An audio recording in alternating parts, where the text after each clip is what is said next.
धड़ाम। अनाथालय का मुख्य दरवाजा टूट चुका था। बाहर बिजली चमक रही थी और उसी रोशनी में विक्रम अंदर आता दिखाई दिया। काला सूट, चेहरे पर खतरनाक शांति और पीछे दर्जनों हथियारबंद लोग। रिया डरकर पीछे हट गई। वो आ गया। आरव धीरे धीरे उसके सामने खड़ा हो गया। उसने बंदूक सीधी विक्रम की तरफ तान दी। पूरा माहौल जम चुका था। कुछ सेकंड सिर्फ बारिश की आवाज सुनाई दे रही थी। विक्रम हल्का सा मुस्कुराया। तो आखिरकार हम आमने सामने आ ही गए। आरव की आंखों में आग थी।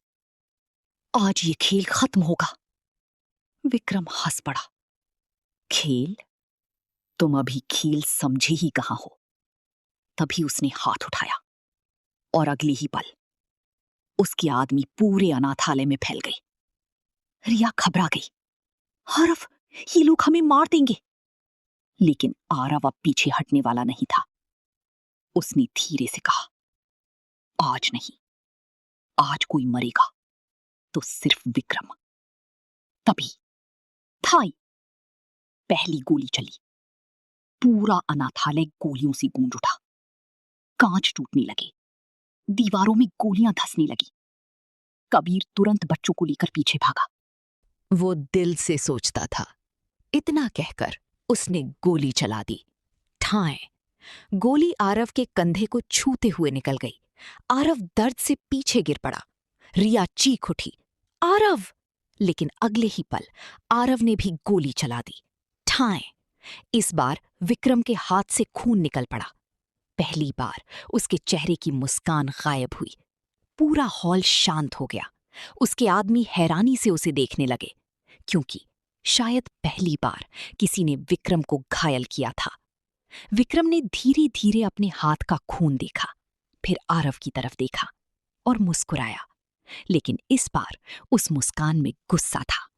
अब तुम सच में मरोगे। तभी अचानक अनाथालय के पीछे जोरदार धमाका हुआ। धड़ाम! पूरा फर्श हिल गया।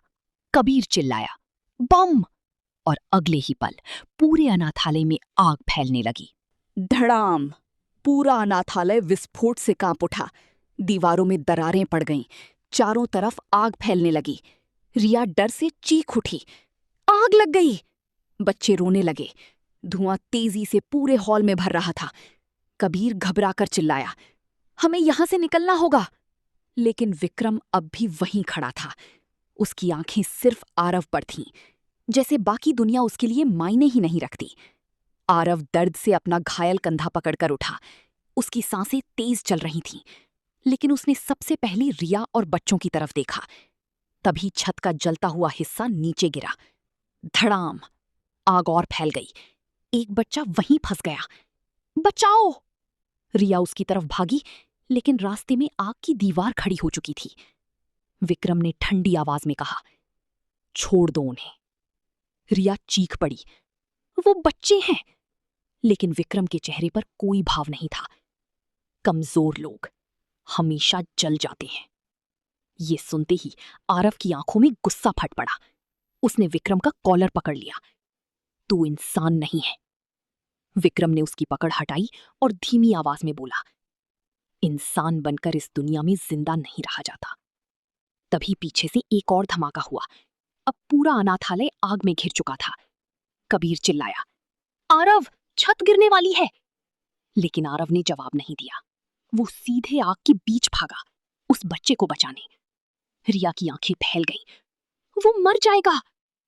आग बहुत तेज थी। धुआं सांस लेना मुश्किल कर रहा था। लेकिन आरव रुका नहीं।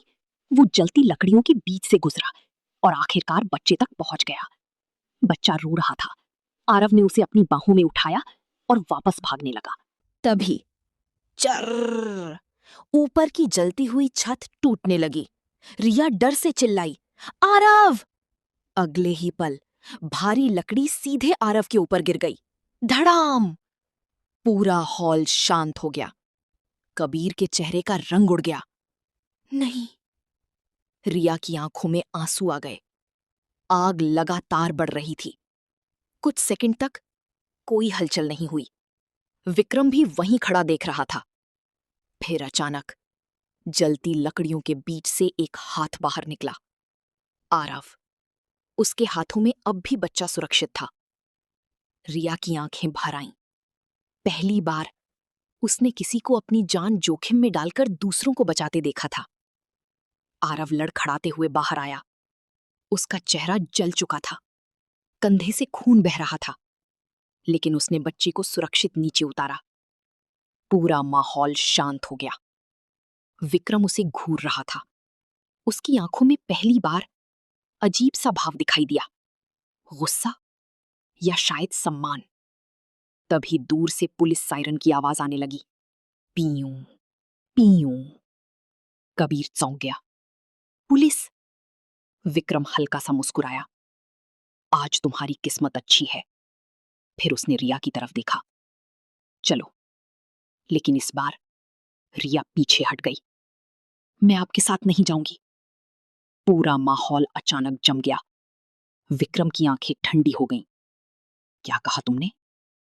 रिया धीरे धीरे आरव के पास आकर खड़ी हो गई। मैं अब डरकर नहीं जीना चाहती। विक्रम कुछ सेकंड उसे देखता रहा। फिर उसने धीमी आवाज में कहा, ठीक है, अब अगली बार मैं तुम्हें बचाने नहीं आऊंगा। इतना कहकर वो मुड़ा और आग के बीच गायब हो गया। लेकिन जाते जाते उसने आखिरी बार आरव की तरफ देखा और मुस्कुराया, जैसे असली खेल अब शुरू हुआ हो।